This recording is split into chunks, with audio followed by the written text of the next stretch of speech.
ব্যবসা, গাড়িখান চালাইলেও লস, না চালাইলেও লস। যদি চালান পরে বাকি, এটা হচ্ছে ব্যবসা। আর যদি না চালান তাহলে গাড়িখান ব্যাটারিটা ডাউন হবে বা ধোয়া জিনিস মরচে পড়বে। মোর 12 লাখ টাকার জিনিস আস্তে আস্তে নষ্ট হবে। আর এদিক থেকে তো চালান তাও এই ব্যবসায় বাকি দিয়ে করে নেবে। তাই এটার নাম হচ্ছে ব্যবসা। ডাক্তারের ব্যবসা ভালো না।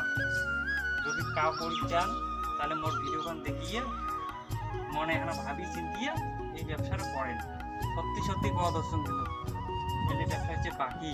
আমার ফেলে থুলেও বল দোষ, কারণ এই টাকাটা আর পাওয়া যাবে না। আর যদি তোমার চাষ না করেন তাও লস। অর্থাৎ এই ব্যবসাটাই লস। কাউ ধনী ঘর পায় নাই এই ব্যবসা করিয়া। খালি ওই যখন চাষ করবে সেখানে মুখত হাসি, যেমন পেট্রোল পাম্প যাবে তেমন মন হবে কালা। তাই ভিডিও ভালো লাগলে লাইক, কমেন্ট, সাবস্ক্রাইব করবেন।